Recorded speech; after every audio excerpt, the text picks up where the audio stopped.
Setelah Yesus naik ke surga, maka pada hari yang ke-10, setelah mereka ada berdoa, menyembah, menantikan janji Bapa, dan janji itu terpenuhi kepada mereka.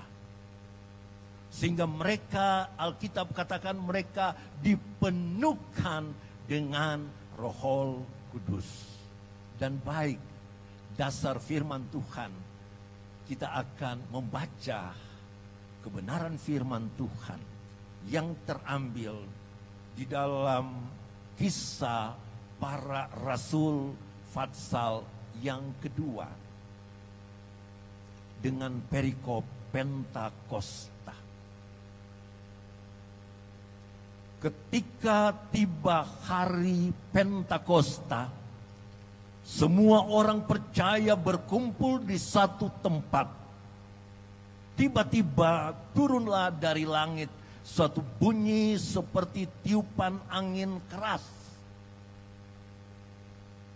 yang memenuhi seluruh rumah di mana mereka duduk. Dan tampaklah kepada mereka lidah-lidah seperti nyala api yang bertebaran dan hinggap pada mereka masing-masing. Maka penuhlah mereka dengan Roh Kudus. Lalu mereka mulai berkata-kata dalam bahasa-bahasa lain seperti yang diberikan oleh Roh itu kepada mereka untuk mengatakannya. Terpujilah nama Tuhan. Saudaraku, Bapak Ibu, dimanapun engkau sedang mengikuti akan tayangan live streaming di pagi hari ini, saya percaya bahwa engkau telah buka hati untuk firman Tuhan masuk di dalam hidupmu. Sebab firman Tuhan yang ada di dalam hidupmu itu yang terus membawa kita, itu yang terus meningkatkan iman kita, itu terus yang mempengaruhi keberadaan kita untuk kita tetap setia kepada Dia. Saudaraku, berita tentang Pentakosta. Pentakosta adalah hari yang ke-50. Hari yang ke-50 ini sebenarnya sudah disampaikan Musa kepada bangsa Israel. Tak kala Musa memimpin bangsa ini. Dan firman Tuhan datang kepada Musa untuk menyampaikan tentang kebenaran-kebenaran Tuhan kepada mereka. Sehingga di dalam kitab, kalau kita baca di dalam kitab Keluaran, maksud saya kitab Imamat Fatsal 23, dan juga di dalam kitab Ulangan Fatsal 16. Di situ diceritakan tentang ada 3 hari raya orang Yahudi. Hari raya orang Yahudi. Yang pertama adalah hari raya Pesah atau hari raya Paskah. Yang kedua adalah hari raya Shavuot atau hari raya pencurahan Roh Kudus. Dan hari raya yang ketiga adalah hari raya Sukkot atau hari raya Pondok Daun. 3 bentuk hari raya ini, sehingga di dalam Ulangan Fatsal yang ke-16 ayat yang ke-16, mereka harus beribadah, mereka harus pergi ke Yerusalem untuk beribadah kepada Tuhan, untuk menyembah dan memuliakan Tuhan. Puji nama Tuhan. Dan pada hari ini kita sedang memperingati hari raya Shavuot, hari raya pencurahan Roh Kudus, atau hari raya Pentakosta, hari ke-50, tak kala Yesus dia bangkit dari antara orang mati. Maka mulai hari itu dihitung pertama, kedua, sampai hari ke-40 dia naik ke sorga. 41 sampai hari yang ke-50, maka apa yang dijanjikan oleh Bapa, apa yang dijanjikan oleh Tuhan Yesus, tak kala dia bersama-sama dengan mereka, maka janji itu dinyatakan lewat kehadiran kuasa Roh Kudus. Murid-murid Tuhan, 120 murid Tuhan yang sedang menunggu janji Bapa, yang ada di rumah di loteng Yerusalem. Waktu mereka sedang menyembah, waktu mereka sedang berdoa, di hari yang sudah ditetapkan itu, maka turunlah Roh Kudus ke atas mereka. Ayat yang kedua, dikatakan di dalam pembacaan kita, tiba-tiba turun dari langit suatu bunyi seperti tiupan angin keras. Roh di dalam bahasa Ibrani ditulis dengan kata ruh atau nafas atau angin. Kalau di dalam Perjanjian Baru ditulis dalam bahasa Yunani dengan sebutan pneuma. Pneuma artinya angin. Seperti angin. Roh itu dia tidak kelihatan oleh mata kita. Roh tidak dapat dilihat oleh mata kita. Tetapi dampak daripada roh itu atau perbuatan-perbuatan roh itu kita bisa nampak. Saya sering katakan, angin dia tidak kita nampak, tetapi perbuatan daripada angin, akibat angin kita lihat pohon itu dia bisa goyang.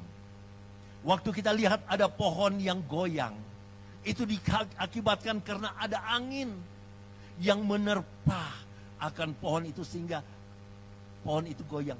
Roh, ada angin kencang yang waktu itu dikatakan tiba-tiba turunlah dari langit.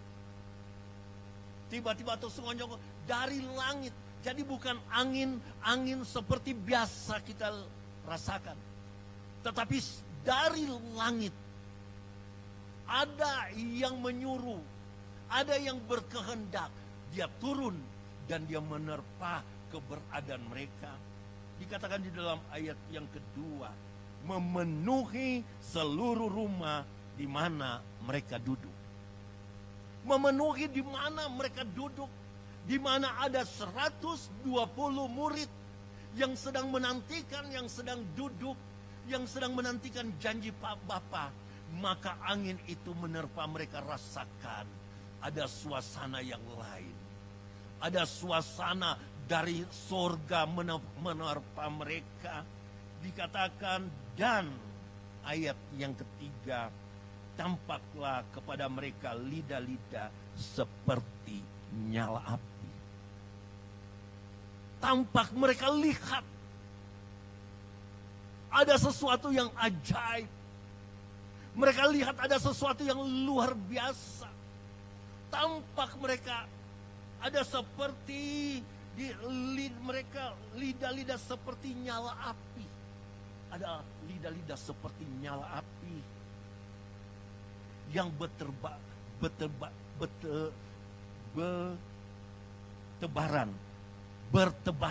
Ada di sana ada, di sini ada memenuhi tempat mereka berada.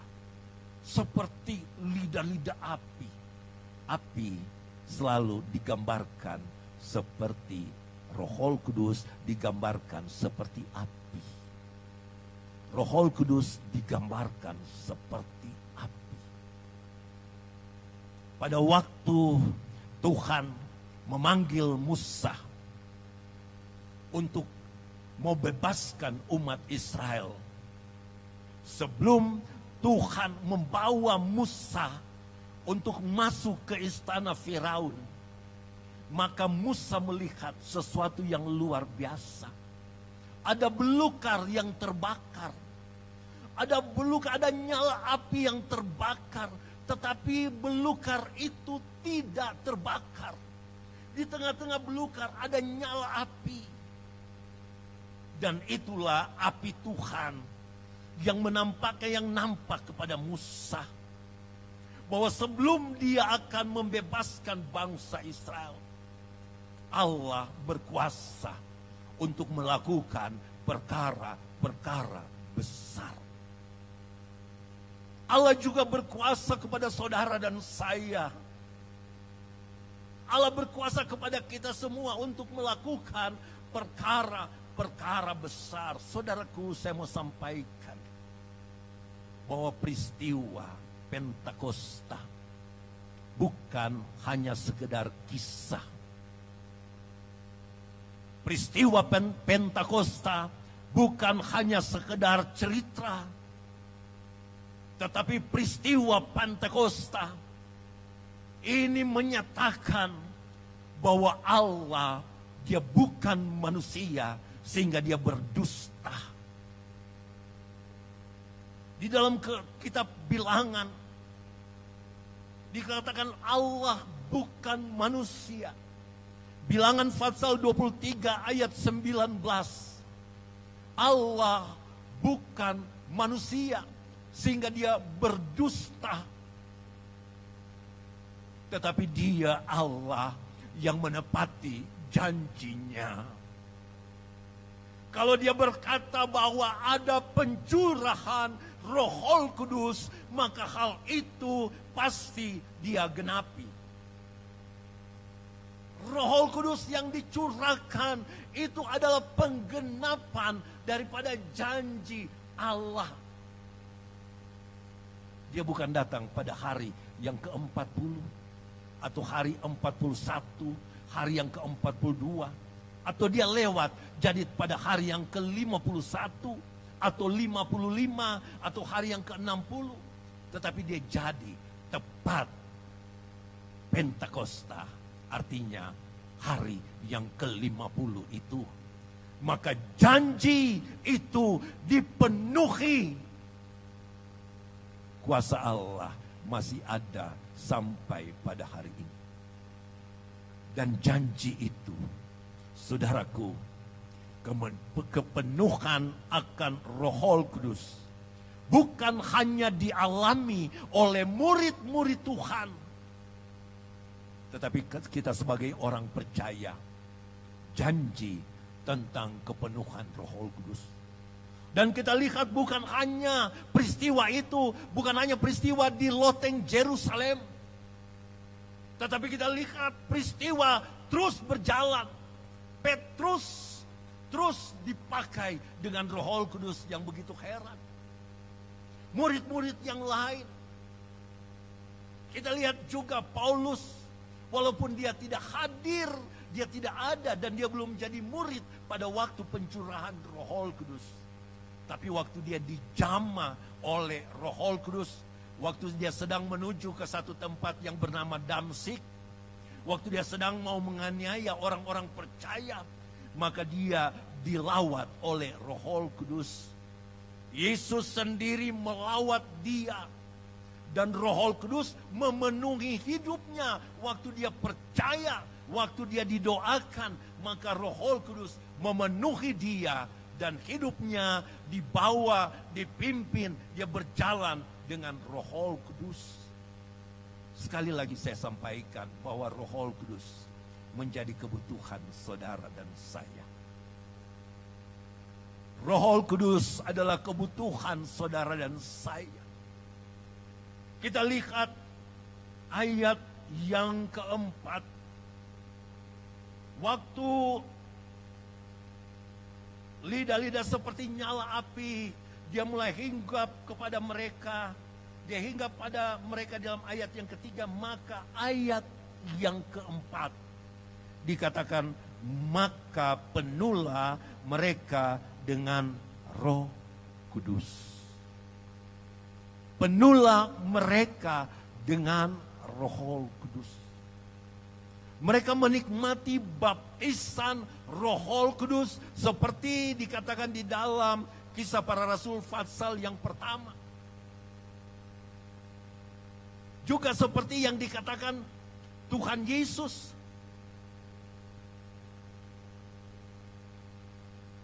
Bahwa Yohanes membaptis kamu dengan air. Tetapi dia yang datang. Dia akan membaptis kamu dengan Roh Kudus. Dan waktu baptisan Roh Kudus terjadi, maka penuhlah mereka dengan Roh Kudus. Mereka dipenuhkan. Roh Kudus mengalir dalam kehidupan kita. Roh Kudus mengalir dalam kehidupan orang percaya. Dan Roh Kudus menuntun, Roh Kudus membawa setiap orang percaya untuk mengerti kehendak Allah. Saudaraku yang kekasih, masih ayat yang keempat. Kita lihat tanda-tanda kepenuhan Roh Kudus. Lalu mereka mulai berkata-kata dalam bahasa lain seperti yang diberikan oleh Roh itu kepada mereka untuk mengatakannya. Mereka mulai berkata-kata dengan bahasa lain. Setelah mereka dilawat oleh Roh Kudus, maka kita lihat Paulus, dia berkata kepada jemaat yang ada di Korintus. Saya juga sempat singgung di dalam doa pada malam yang ke-8. Pada malam yang ke-7. Saya sempat sampaikan tentang ada 9 karunia Roh Kudus. Tetapi saudara tahu, di dalam 9 karunia Roh Kudus yang ditulis dalam 1 Korintus 12 ayat yang ke-8 sampai ayat yang ke-10. Ada 2 karunia Roh Kudus di bagian yang terakhir, yaitu berkata-kata dengan bahasa roh. Dan menerjemahkan juga bahasa roh itu. Ada 2 karunia. Dan kita lihat di dalam peristiwa ini, setiap apa yang akan Allah buat, itu bukan hanya terjadi untuk sesuatu yang biasa-biasa. Tetapi ada hal-hal yang luar biasa. Bukan hanya untuk murid-murid Tuhan, tetapi bagi saudara dan saya. Sekali lagi saya sampaikan, ada 2 karunia, di mana kalau kita baca terus akan ayat-ayat dalam ayat yang ke-4, ke-5, dan ayat yang seterusnya. Waktu mereka mulai berkata-kata dengan bahasa lain. Artinya bahasa atau pengucapan-pengucapan yang bukan biasa mereka sampaikan. Kalau seperti kita orang Indonesia, bukan seperti kita berbahasa Indonesia. Tetapi apa yang mereka sampaikan, mereka mulai berkata-kata sesuai dengan apa yang dikehendaki oleh Roh itu. Dikatakan seperti yang diberikan oleh Roh itu kepada mereka. Mereka berkata-kata bukan kehendak mereka, bukan kemauan mereka, bukan rencana, bukan apa yang mereka sudah persiapkan, itu yang mereka sampaikan. Tetapi apa yang disampaikan, apa yang ditaruh Roh itu kepada mereka. Roh Tuhan taruh dalam hati mereka, dan itu yang mereka sampaikan. Dan apa yang mereka sampaikan? peristiwa yang mereka sampaikan. Yang perlu kita tahu adalah tentang perbuatan Allah yang luar biasa. Saudaraku yang kekasih, apa yang mereka sedang sampaikan waktu mereka berbahasa asing, berbahasa yang bukan bahasa mereka. Mereka tidak mengerti apa yang mereka sedang sampaikan. Tetapi kita lihat seberapa banyak bangsa-bangsa yang ada sedang melihat peristiwa itu. Orang-orang yang ada di sekitar Yerusalem, mereka berdatangan, mereka datang ke tempat murid-murid itu berada. Sebab ada satu peristiwa yang heran, ada satu peristiwa yang ajaib, ada satu peristiwa yang luar biasa, yang belum pernah terjadi. Dan itu mereka saksikan dengan mata, dan mereka dengar dengan telinga mereka masing-masing. Dikatakan begini saudaraku, waktu itu di Yerusalem ayat 5, diam orang-orang Yahudi yang saleh dari segala bangsa. Diam orang Yahudi yang saleh dari segala bangsa. Mereka sedang tersebar, orang-orang Yahudi yang tersebar di bawah kolong langit. Waktu itu mereka dari macam-macam tempat, mereka datang di Yerusalem pada waktu itu. Waktu itu di Yerusalem diam orang-orang Yahudi yang saleh dari segala bangsa. Ketika ayat 6, ketika turun bunyi itu, rumunlah orang banyak. Mereka mulai berkerumun. Mereka bingung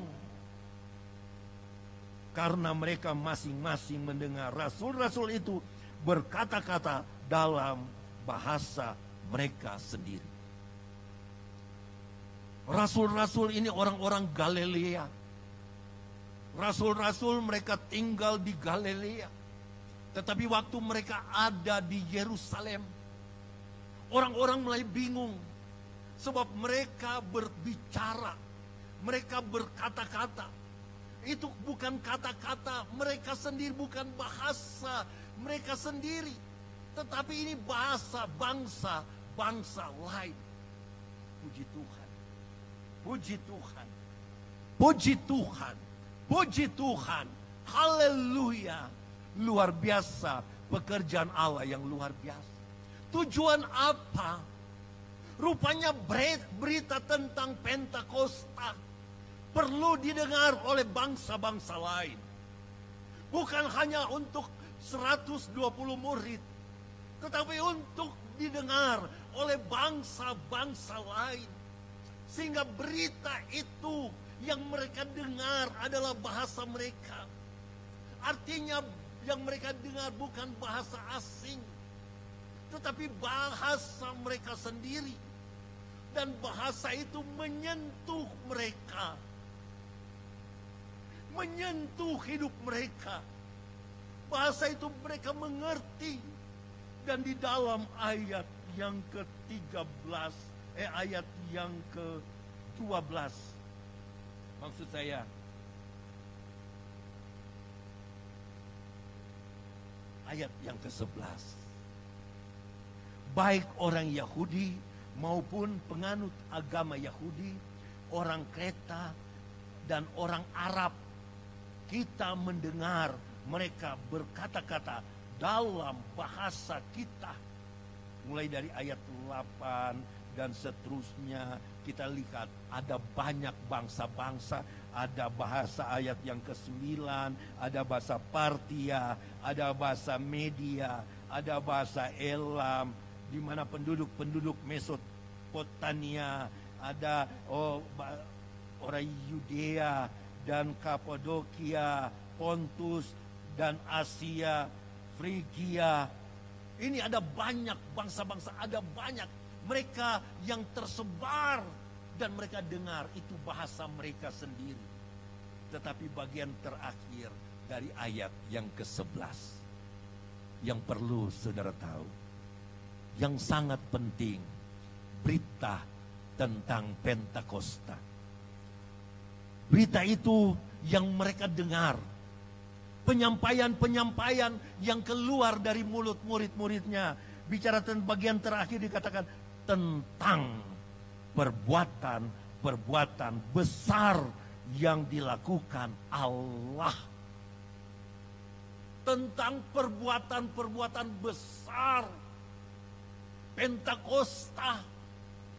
Berita Pentakosta adalah berita tentang perbuatan besar. Kepenuhan kuasa untuk melengkapi orang percaya. Untuk kita mau jadi saksi. Dikatakan di dalam Kisah Rasul 1 ayat yang ke-8. Kamu akan menjadi saksi apabila Roh Kudus turun di atas kamu. Kamu akan memiliki kuasa. Kamu akan memiliki dunamis. Di dalam bahasa Grekanya. Atau di dalam bahasa Yunaninya. Dunamis artinya kuasa. Artinya kemampuan. Atau kesanggupan. Saudara-saudara. Untuk kita bisa bersaksi dan menyatakan kebesaran perbuatan Allah. Kalau kita bersaksi, kita bukan bersaksi tentang kita. Kalau kita bersaksi, jangan kita bersaksi tentang kita. Tetapi kalau kita bersaksi, kita mau bersaksi tentang perbuatan Allah yang telah memakai kita. Tentang kuasa Tuhan yang kita rasakan. Kuasa Tuhan yang kita alami. Kuasa Tuhan yang bekerja di dalam kehidupan kita. Sehingga kalau kita bisa berbuat, bukan karena gagamu. Bukan karena engkau pintar. Bukan karena engkau berhikmat. Tetapi karena ada hikmat Allah yang Tuhan taruh. Ada kata-kata pengetahuan yang Tuhan taruh. Ada iman, ada karunia mujizat yang Tuhan taruh. Sehingga kalau engkau berdoa dan orang sakit, jangan engkau berkata bahwa itu karena engkau. Tetapi kita mau menyatakan perbuatan Tuhan yang sangat besar dan luar biasa itu. Saudaraku, apa yang mereka sampaikan pada hari yang besar, pada hari Pentakosta. Mereka sedang mengumandangkan perbuatan Allah yang besar. Dan waktu engkau dipenuhkan dengan kuasa Roh Kudus, engkau sedang jadi saksi Tuhan. Jemaat Sion Tembagapura, dimanapun engkau berada, dimanapun engkau sedang mengikuti ibadah ini, dimanapun engkau sedang duduk ataupun sedang berdiri, maka engkau mau dipakai Tuhan untuk memperkatakan, untuk mau menyampaikan berita baik, yaitu tentang perbuatan Tuhan yang besar. Saudaraku yang kekasih, waktu Naaman, dia membawa seorang perempuan yang menjadi pembantu di dalam rumah tangganya.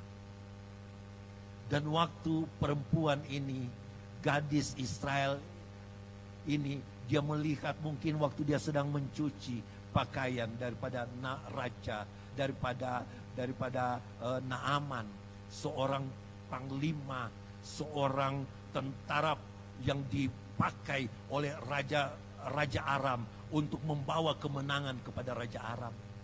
Tetapi waktu pembantu ini dia sedang mencuci, dia lihat ada bercak kusta di pakaian daripada Naaman. Sehingga dia mulai menawarkan, dia mulai bersaksi bahwa di Israel, di Samaria ada Nabi Allah. Ada orang yang dipakai Allah luar biasa. Ada Nabi Elisa di sana. Dan Nabi ini kalau dia berdoa, maka Tuanku akan sembuh. Dan bergegas. Naaman, dia dia bukan hanya mendengar kesaksian ini, tetapi dia pergi ke Israel. Dan dia datang ke alamat yang tepat. Dan dia dilawat oleh Tuhan. Karena ada seorang perempuan, ada seorang gadis yang notabene hanya seorang pembantu, tetapi dia jadi berkat Tuhan untuk mulai bersaksi kepada Naaman. Saudaraku yang Tuhan Yesus kasihi, kalau Roh Kudus menjamah saudara dan saya, engkau dipenuhkan, maka bukan hanya engkau berkata-kata, tetapi engkau tunjukkan kuasa yang ada padamu lewat kita mau bersaksi. Sehingga banyak orang dengar kesaksian itu. Banyak orang yang perlu dijamah, perlu diselamatkan, perlu ditolong oleh Tuhan. Puji nama Tuhan. Puji nama Tuhan. Saya tidak panjangkan firman Tuhan. Tetapi ada satu kesimpulan firman Tuhan bagi kita di pagi hari ini. Saudaraku yang kekasih, bahwa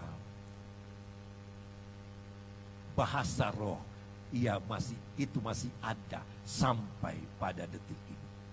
Bahasa roh dia belum berakhir. Walaupun Alkitab berkata nanti bahasa roh akan berakhir waktu kita sudah ada bersama-sama dengan Dia. Kita tidak menggunakan bahasa roh itu. Tetapi waktu bahasa roh ada, maka kita lihat, kita menjadi saksi Tuhan. Kita menjadi berkat Tuhan bagi orang-orang lain untuk menyatakan perbuatan Allah yang luar biasa. Perbuatan Tuhan yang luar biasa. Puji nama Tuhan. Puji nama Tuhan. Saudaraku, di tempat engkau sedang duduk, di tempat engkau sedang berdiri, atau di tempat engkau sedang berada, saudaraku, setelah engkau dengar firman Tuhan, engkau yang sudah buka hati baginya, mari kita mau melakukan dari tempatmu engkau berada, kita mau lakukan sebuah pujian.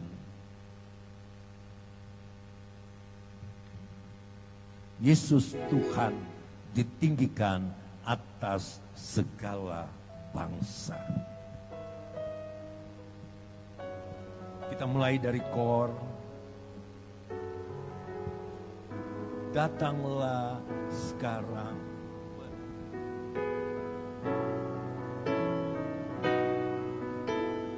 Yesus Tuhan ditinggikan